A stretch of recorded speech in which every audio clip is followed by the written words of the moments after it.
శ్రీ గురుభ్యో నమః. శ్రీ మహాగణపతి నమః. 15 డిసెంబర్ నుండి 21 డిసెంబర్ వరకు ద్వాదశ రాశుల వారికి చంద్రమను అనుసరించి గోచర రీత్యా ఎలా ఉంటుందో చూద్దాం. ముందుగా గ్రహస్థితి ఎలా ఉందో చూద్దాం. ముందుగా చూసినట్లయితే మనకు వృషభంలో గురుగ్రహ సంచారం జరుగుతుంది. రాహు మీనంలో సంచారం చేస్తున్నాడు. అదేవిధంగా కేతువు మనకు కన్యలో, మరియు శని వచ్చేటప్పటికి మనకు కుంభంలో ఉన్నాడు. ఇక్కడ కుజుడు యొక్క స్తంభన జరుగుతున్నది. కుజుడు నీచత్వం బట్టి చతుర్థంలో సంచారం చేస్తున్నాడు. అంటే కర్కాటకంలో నీచత్వం పొంది ఉన్నాడు. మరి అదేవిధంగా మనం గమనించినట్లయితే రవి యొక్క సంచారం ఈ యొక్క నెలలో వచ్చేటప్పటికి మార్పు జరుగుతున్నది. 16వ తారీఖున రవి వృశ్చిక రాశి నుంచి తను మార్పు ధనస్సులోకి జరుగుతున్నది 16వ తారీఖున.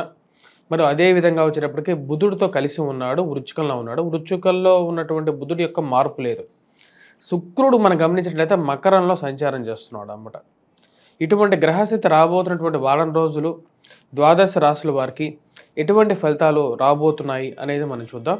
సింహరాశి వారికి ఈ వారం అనుకూలమైనటువంటి ఫలితాలు గోచరిస్తూ ఉన్నాయి.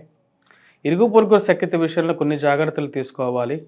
అభివృద్ధికరంగా ఉండేటువంటి జీవితం అనేది ఈ వారం ముందుకు నడుపుతూ ఉంటుంది. శుక్రుడు అనుకూలమైనటువంటి స్థానాల్లో సంచారం చేస్తూ ఉన్నాడు. ఇరుగు పొరుగు సఖ్యత విషయంలో మనం కొన్ని జాగ్రత్తలు తీసుకోండి. వైవాహిక జీవితంలో జీవిత భాగస్వామి ఆరోగ్య సంబంధితమైన విషయాల్లోనూ, వైవాహిక జీవితంలో భార్యాభర్తలు ఇద్దరు కలిసి ఒకటే నిర్ణయాల మీద జీవితాన్ని ముందుకు నడుపుకోవాల్సినటువంటి ముఖ్యమైనటువంటి సూచన. కెరియర్ పరంగా ముందుకు వెళ్ళాలి, జీవితంలో అనుకున్నది సాధించాలి అని చెప్పి మీరు చేసేటువంటి ప్రయత్నాలు ముందడుగు పడుతుంది. చేస్తున్నటువంటి ప్రయత్నాల్లో ముందడుగు పడటానికి శుక్రుడు యోగకారకమైనటువంటి స్థితిలో ఉన్నాడు.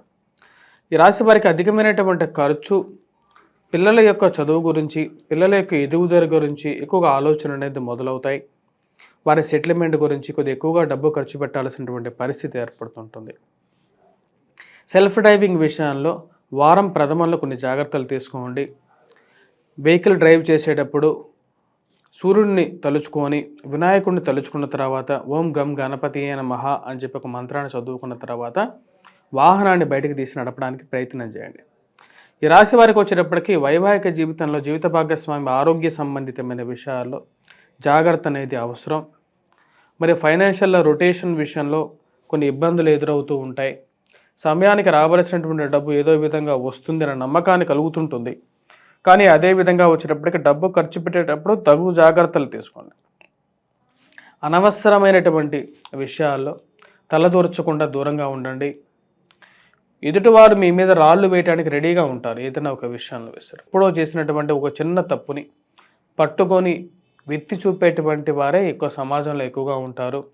వారే చుట్టుపక్కలుగా కూడా ఉంటారని చెప్పి మీరు తెలుసుకుంటారు. ఈ రాశి వారి రాజకీయ పరంగా చేస్తున్నటువంటి ప్రయత్నాలకి ఏదో ఒక ఆరోగ్యపరంగా అడ్డంకులు, మరి శారీరకంగా అడ్డంకులు, మానసికంగా అడ్డంకులు, చుట్టూ ఉన్నటువంటి వారు మీ గురించి లేనిపోనివి చెబుతూ మీకు కష్టకాలాన్ని కలిగించేటువంటి వారుగా ఉంటారు. ఈ రాశి వారికి అనుకూలమైనటువంటి గ్రహస్థితిగా గోచరించట్లేదు. రాజకీయ పరంగా విద్యా సంబంధితమైన విషయాల్లో కొద్ది కష్టపడి చదవవలసినటువంటి ముఖ్యమైనటువంటి సూచన. రాశి వారికి విద్యార్థులు శ్రాయశక్తుల ముఖ్యంగా వచ్చేటప్పటికి మ్యాథమెటికల్గా చదువుతున్నటువంటి వారికి కుజుడు అంత అనుకూలంగా లేడు.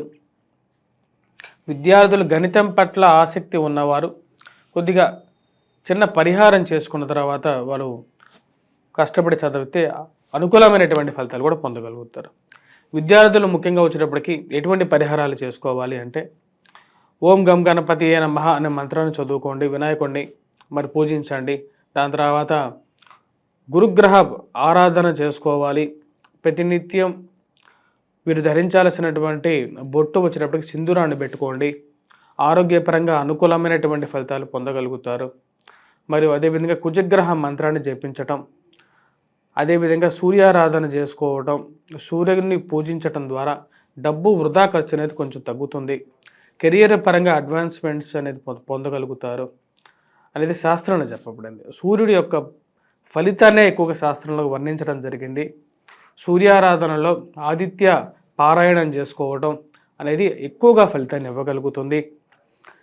ప్రతి ఆదివారం ఆవు పాలతో క్షీరాన్నంతో అంటే ఆవు పాలతో చేసినటువంటి అన్నంతో సూర్యుడికి నివేదన పెట్టిన తర్వాత ఎండు ద్రాక్షని నివేదనగా సూర్యుడికి సమర్పించి పూజించి అరుణపారాయణం చేయగలిగితే ఉన్నతమైనటువంటి స్థితి పొందగలుగుతారు. స్వస్తి.